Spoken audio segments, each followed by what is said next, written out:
উত্তরে বৃষ্টি অব্যাহত।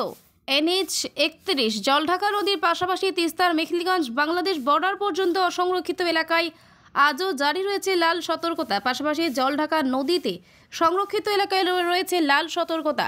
অপরদিকে তিস্তা দোমোহনীতে অসংরক্ষিত এলাকায় হলুদ সতর্কতা রয়েছে বলে central flood control room Jalpaiguri সূত্রে বৃহস্পতিবার সকালে জানা যায়।